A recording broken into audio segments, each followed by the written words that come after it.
یدعو من دون اللہ ما لا یضرہ وما لا ینفعہ، اور وہ پکارتے ہیں ایسی ہستیوں کو اللہ کے سوا کہ جو نہ انہیں نقصان دے سکتی ہیں اور نہ نفع دے سکتی ہیں. ذالک هو الضلال البعید، اور یہ تو انتہائی گمراہی کی چیز ہے کہ انسان ایسی ہستیوں کو پکارنا شروع کر دے کہ جو نہ نفع دے سکتی ہیں اور نہ نقصان دے سکتی ہیں.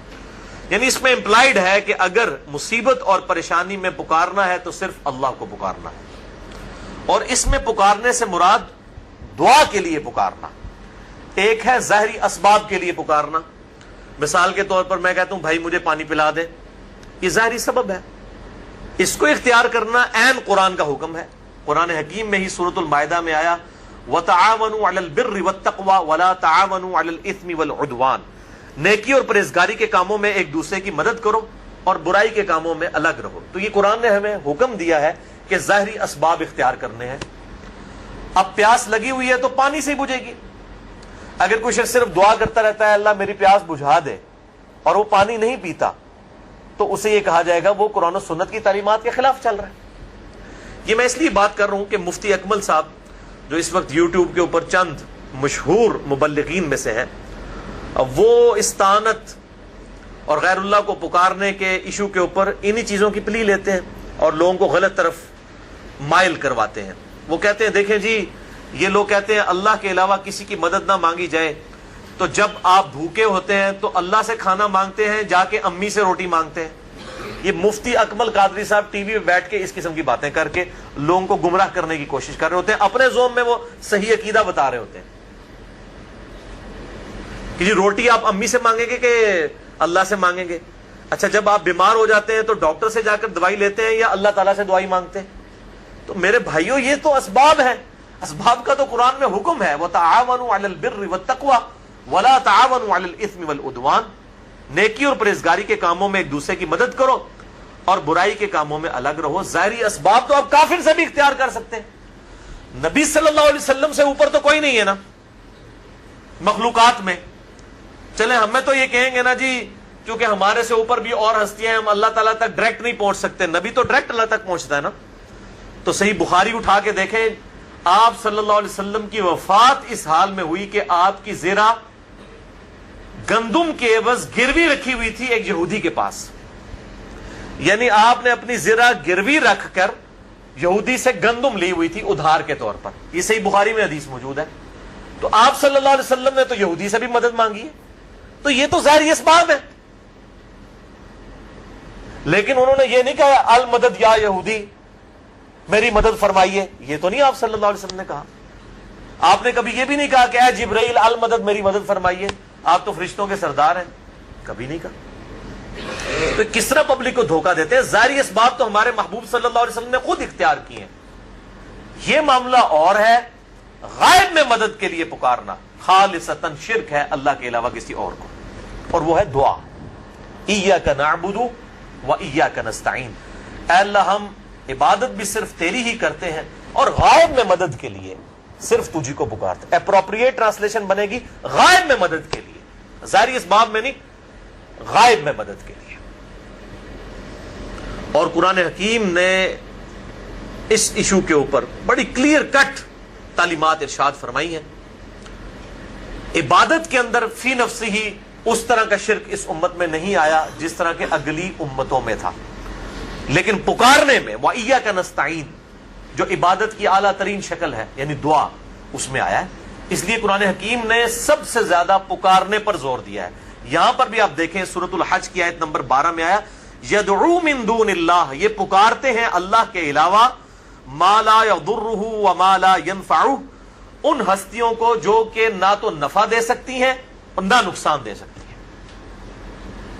ذالک هو الضلال البعید، یہ تو انتہائی دور کی گمراہی ہے. یعنی پستی کے اندر انسان گر جائے نا تو اس قسم کی حرکتیں کرتا ہے. کوئی عقل مند آدمی یہ حرکت نہیں کر سکتا کہ وہ اللہ کے علاوہ کسی اور ہستی کو دعا کے لیے پکارے. تو یہ گمراہی اپنے عروج پہ ہونا تو انسان اس قسم کی حرکتیں کرتا ہے. اور آپ دیکھ لیں یہ علماء کس طریقے سے لوگوں کو گمراہ کر رہے ہوتے ہیں. اور میں نے اگلے دن ایک وہ پوسٹ مجھے کسی نے بھیجی، فیس بک پہ لگی ہوئی تھی، ای میل کیا امیج کہ جی وہ ایک شخص جو ہے اس کا دکھایا کہ جی وہ ہاتھ بس ڈوبنے کے قریب ہے, ایک ہاتھ ہی باہر ہے, اور نیچے لکھا ہوا کہ جی یہ جو صاحب ہیں یہ ایسے شخص کے والد ہیں کہ جن کا بیٹا کہتا ہے اللہ کے علاوہ کسی کو مدد کے لیے نہیں پکار سکتے. تو یہ پکارتے رہے, پکارتے پکارتے جب یہ پکارنے لگے اپنے بیٹے کو مدد کے لیے, تو بیٹے نے کہا کہ ابا جی اللہ سے مدد مانگنی چاہیے, غیر اللہ سے مانگنا شرک ہے, اور اسی دوران وہ ڈوب گئے. اب دیکھیں, تو میں اسے پوچھتا ہوں کہ آپ جن بزرگوں کو پکار رہے ہیں, آپ کے والد صاحب کو اگر تیراکی نہ آتی ہو, ہم ان کو دھکا دیتے ہیں پانی کے اندر, دریا بھی ہمارے قریب ہے, تو وہ شیخ عبد القادر جیلانی کو پکار لیں اس وقت, وہ ان کی مدد کو آ کے بتائیں. چلو اللہ کو تو چھوڑ دو نا, اللہ تو مدد نہیں کر سکتا نا, پہلے تو بزرگوں تک پہنچنا نا. تو وہاں جو دریا کے کنارے کتنے مزار ہیں, ان مزار والے بزرگوں کو پکارے نا کہ بچائیں. اور میرے بھائیوں, یہ ظاہری اسباب کا معاملہ ڈفرنٹ ہے. یہ تو ہمیں اللہ نے حکم دیا ہے کہ ظاہری اسباب اختیار کرنے ہیں, وہ تو ہمارے پیغمبر نے بھی اختیار کیے ہیں صلی اللہ علیہ وسلم.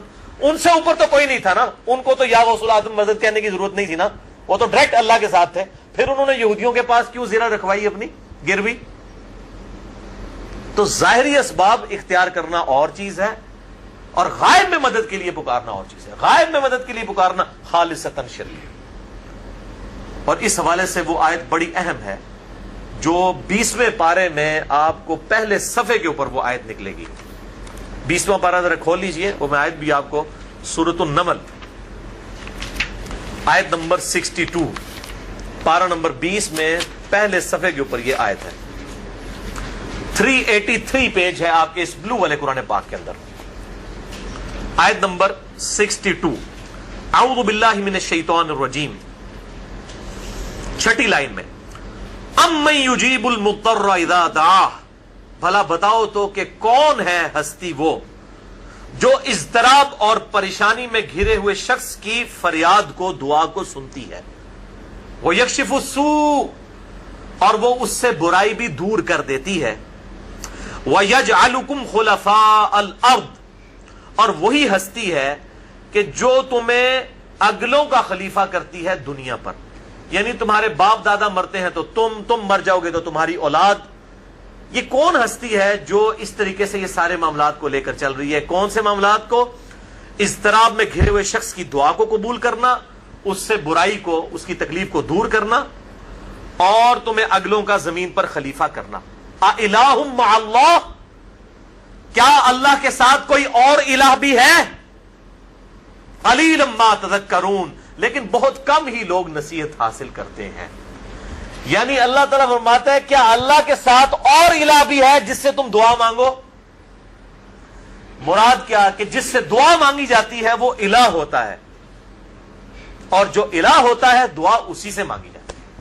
لہذا مولا علی علیہ السلام رضی اللہ عنہ, ان کو مدد کے لیے پکارنا گویا انہیں الہ ماننا ہے. مولا علی بھی اپنی نمازوں میں اللہ کو پکارتے تھے. مولا علی کا ماننے والا بھی وہ ہوگا جو اللہ کو پکارے گا. یہ آیت بالکل واضح ثبوت ہے. باقی آپ اسباب بے شک اختیار کریں, اس میں کوئی حرج نہیں ہے. اور پھر مثالیں دے رہے ہوتے ہیں قرآن حکیم سے. جی قرآن پاک میں وَاسْتَعِينُوا بِالصَّبْرِ وَالصَّلَاةِ, صبر اور نماز کے ذریعے مدد چاہو. جی صبر اور نماز بھی تو غیر اللہ ہے, اس سے مدد کیوں مانگتے ہیں؟ وہ میرے بھائیوں کب ہم مدد مانگتے ہیں؟ ہم کیا کہتے ہیں؟ المدد یا نماز, المدد یا صبر. کون کہتا ہے؟ یہ جو ہمیں پیش کر رہے ہوتے ہیں وہ بھی نہیں کہتے. یہ تو وَاسْتَعِينُوا بِالصَّبْرِ وَالصَّلَاةِ, ساتھ یہ ہے اِنَّ اللَّهَ مَعَ الصَّابِرِينَ, بے شک اللہ صبر کرنے والوں کے ساتھ ہے. یعنی صبر کے ذریعے اور نماز پڑھنے کے ذریعے اللہ کی مدد تلاش کرو. یہ ہے مطلب اس کا. المدد یا صبر, المدد یا نماز, یہ مطلب ہے. تو اس طریقے سے کس طرح قرآن حکیم کا یہ علماء مذاق اڑا رہے ہوتے ہیں اور اس قسم کے اشکالات پیدا کرتے ہیں. تو اس کانٹیکسٹ میں میں نے بڑی ڈیٹیل سے 1 گھنٹہ اور 38 منٹ کی گفتگو ریکارڈ کروا دی ہے مسئلہ نمبر 3 کے نام سے اہل سنت پاک.com پر, دعا صرف اللہ ہی سے. اور میرا ریسرچ پیپر بھی ہے دعا صرف اللہ ہی سے, ریسرچ پیپر نمبر 3. اس میں نے ان تمام اشکالات کا جواب دیا.